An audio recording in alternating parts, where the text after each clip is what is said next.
Hi, என் பேர் Alvin. என்னுடைய பிள்ளைகள் ஜெஃபோ அண்ட் ஜாஃபி வின்மீன் ஸ்கூலில் படிக்கிறாங்க. I'm so glad to say about Vinmeen school. ஏன்னா இது வரைக்கும் பிள்ளைங்களுக்கு எஜுகேஷனுக்கு மட்டும்தான் நம்ம யோசிப்போம்.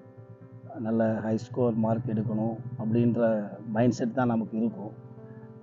பட் வின்மீன் அகாடமியில் பார்க்கும்போது பிள்ளைங்க அதுக்குரிய ஆக்டிவிட்டீஸ் மற்றும் ஸ்போர்ட்ஸ், அவங்களுடைய மைண்ட் ஸ்ட்ரெஸ் ஃப்ரீ இந்த மாதிரி தான் இருக்கிறாங்க.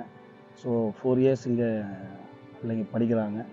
So I'm so happy about ஆக்டிவிட்டீஸை பொறுத்தவரையில். பிள்ளைங்க ரொம்ப ஒரு பயந்த ஒரு மைண்டில் இருந்தாங்க.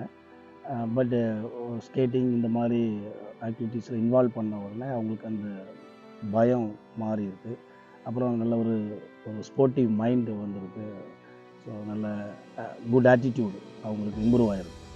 சார், இப்போ பார்த்தீங்கன்னா நம்ம ஊரில் எவ்வளோ ஸ்கூல்ஸ் இருக்குது. பட் நீங்கள் ஏன் சார் நம்ம வின்மீன் ஸ்கூலில் ப்ரிஃபர் பண்ண ரீசன் என்ன சார்? வின்மீன் ஸ்கூலில் ஏன் நாங்கள் ப்ரிஃபர் பண்ணியிருக்கிறோம் அப்படின்னு பார்த்துச்சுன்னா, ஸோ என்னுடைய ரிலேட்டிவ்ஸ், என்னுடைய ஃப்ரெண்ட்ஸு, ஃபேமிலிஸ்லாம் நிறைய சில்ட்ரன்ஸ் இருக்காங்க. ஸோ அவங்களாம் டிஃப்ரெண்ட் ஸ்கூல்லெல்லாம் படிக்கிறாங்க. ஸோ அவங்களுக்கு வந்து டெய்லி அவங்களுக்கு ஒரு ப்ரெஷர் இருக்கும்.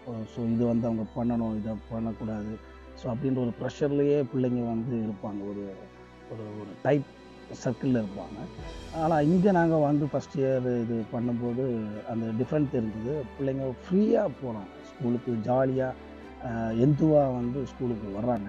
ஸோ இங்கே வந்து அந்த ப்ரெஷர் கிடையாது. நீங்கள் வந்து ஒரு மைண்ட் ஃப்ரீயாக நீங்கள் வந்து எஜுகேஷனை வந்து நீங்கள் கற்றுக்கலாம் அப்படின்ற ஒரு கோச்சிங்கை கொடுக்குறாங்க. டீச்சிங்கும் அந்தளவுக்கு நல்ல எக்ஸ்பர்ட் டீச்சர்ஸ் தான் வந்து பண்ணுறாங்க.